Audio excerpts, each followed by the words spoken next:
Shalom semuanya, puji Tuhan, kita kembali bersyukur kepada Tuhan. Kalau malam hari ini kita kembali bersiap untuk beristirahat dan tertidur di dalam perlindungan Tuhan.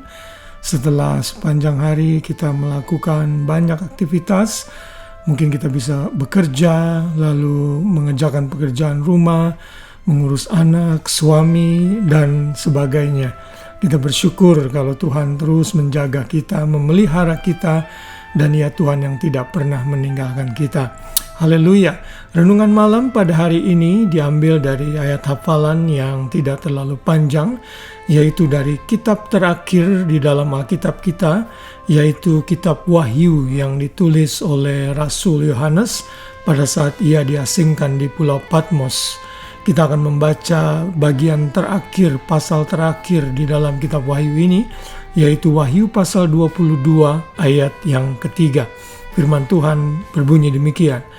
Maka tidak akan ada lagi laknat, takhta Allah dan takhta anak domba akan ada di dalamnya, dan hamba-hambanya akan beribadah kepadanya. Ayat ini adalah ayat bagian dari perikop yang ditulis oleh Yohanes mengenai Yerusalem baru, yang tentunya adalah ibu kota dari langit dan bumi baru atau surga yang nanti kita akan diami sebagai orang-orang percaya. Kitab Wahyu sebenarnya kitab yang tidak sulit untuk dimengerti kalau kita mengikuti metode penafsiran yang tepat.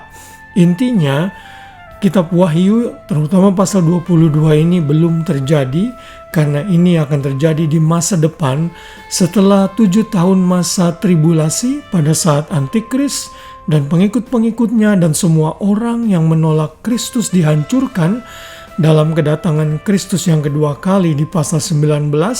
Setelah itu Tuhan Yesus membuang setan dan roh-roh jahatnya ke Gehana, di mana tempat pemberhentian semua setan dan iblis dan roh-roh jahat, termaksud juga membuang orang-orang yang menolak Kristus di sepanjang zaman, mulai dari Adam dan Hawa sampai pada titik itu.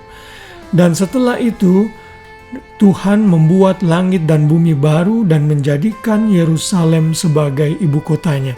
Nah, di dalam ayat 3 ini adalah salah satu deskripsi apa yang akan terjadi di surga kekal nanti. Ada banyak deskripsi yang dijelaskan melalui pasal 22 ini mengenai keadaan langit dan bumi baru. Namun melalui ayat hafalan kita ini di dalam ayat yang 3, kita melihat ada beberapa karakter. Yang pertama, di dalam surga nanti, di Yerusalem baru tidak akan lagi ada laknat, tidak lagi akan ada kutuk. Itu artinya semua penderitaan, kutuk dosa sudah dihapuskan. Itu berarti tidak lagi ada sakit penyakit, tidak ada lagi penderitaan, dan kita tidak berdosa lagi. Lalu yang bagian kedua berikutnya adalah di dalam Yerusalem baru itu ada takhta Allah dan takhta anak domba. Dan di dalam takhta itulah hamba-hambanya, kita semua anak-anak Tuhan yang sudah ditebus dan diselamatkan, bukan hanya di dalam era perjanjian baru yang terjadi sejak hari Pentakosta, namun dari generasi seluruhnya, mulai dari Adam dan Hawa yang percaya kepada karya Kristus, mereka semua ada di surga dan mereka disebut hamba-hamba Tuhan. Apa yang dilakukan oleh hamba-hamba Tuhan ini? Mereka beribadah kepadanya. Kata ibadah yang ditulis di dalam ayat ini sama seperti kata Yunani dalam renungan-renungan sebelumnya, yaitu latreuo, yang artinya to minister to God, melayani Tuhan. Jadi nanti di kerajaan surga kita tidak akan berhenti melayani, namun kita akan melayani Tuhan dalam spirit yang berbeda, dalam spirit yang penuh sukacita, dan tidak akan pernah bisa burn out atau kelelahan lagi. Jadi kita memperoleh penghiburan pada hari ini dalam renungan malam, bahwa di surga kekal nanti kita akan menikmati segala keindahan yang dunia ini tidak bisa berikan. Karena itu kalau kita menderita, mengalami aniaya atau kesulitan dalam dunia ini, ingatlah selalu kita memiliki pengharapan yang kekal. Tuhan pasti menolong kita saat kita masih hidup di dunia ini.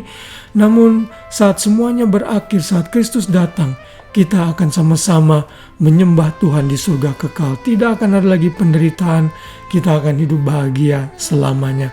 Dan yang terpenting, kita akan beribadah, memuji Tuhan, melayani Tuhan, dan memperoleh kepenuhan hidup yang selama ini kita tidak pernah nikmati di dunia ini.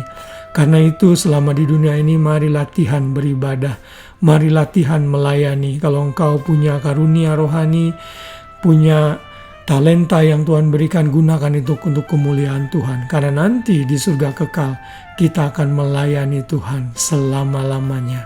Wow, haleluya. Saya tidak sabar menanti saat itu. Namun saat sebelum itu terjadi, mari kita mengisi hari-hari kita dengan penuh sukacita dan damai sejahtera, biar kita terus menjadi pribadi yang menyenangkan Tuhan, selalu beribadah, melayani dan menyembah Tuhan. Hidup kita boleh menjadi berkat. Selama kita masih bernapas, itu berarti Tuhan masih belum selesai dengan kita. Hidup adalah kesempatan yang kita boleh nikmati dan bagikan, serta menjadi teladan dan menjadi berkat bagi banyak orang. Kiranya renungan malam ini memberkati kita semua dan menjadi pengingat bagi kita semua, sehingga kita terus maju di dalam Tuhan. Selamat malam, selamat beristirahat. Ingat selalu Tuhan menjaga Israel dan kita semua. Dia tidak pernah terlelap dan tidak pernah tertidur. Ia menjaga kita dan bahkan memberkati kita saat kita sedang tertidur lelap. Tuhan memberkati kita semua. Shalom.